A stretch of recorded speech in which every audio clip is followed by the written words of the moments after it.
babalik sa kanila ang ginawa nila sa'yo. Kung may ginawa silang masama, kung may ginawa silang hindi mo gusto at grabe ang naging epekto sa'yo at nadamay ang ibang tao, hindi iisa ang araw. Babaliktad at babaliktad ang oras na ginawa nila sa'yo. Ang mga araw na hindi ka makatulog, babalik yan sa kanila.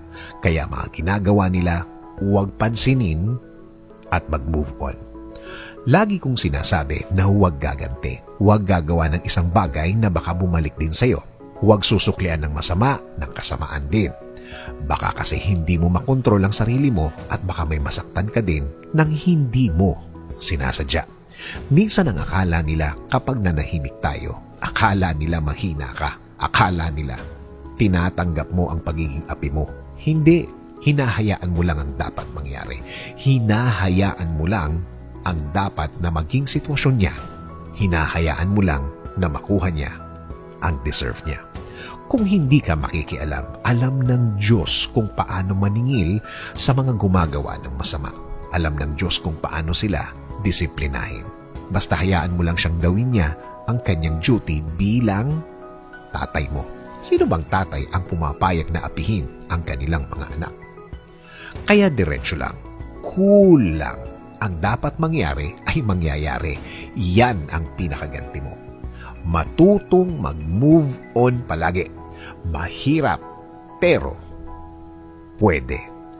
Lagi dapat ang tingin mo ay sa dulo. Sa dulo na ikaw ang successful.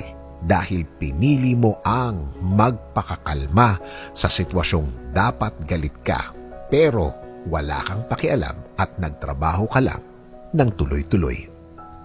Let us pray. Panginoon, lagi mo kaming ingatan. Lagi mo kaming protektahan.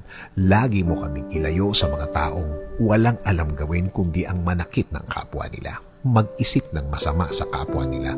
Patuloy nyo kaming i-guide sa tahimik na sitwasyon ng buhay.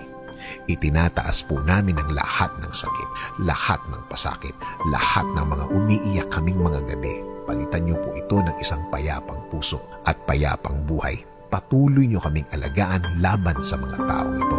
Alam namin na hindi ka natutulog at alam namin na alam mo ang lahat ng mga nangyari at mga nangyayari. Alam namin na makukuha ng mga taong ito ang kanilang dapat na kalagyan. Sa ngayon, sa iyo kami, Lord, huhugot ng lakas, kakapit at maniniwala na ang lahat ay maaayos. Ang lahat ay magiging tama. Nangangako din kami, Panginoon, na mananatili kaming mahinahon. Mananatili kaming magpipigil para na rin sa ikaayos namin.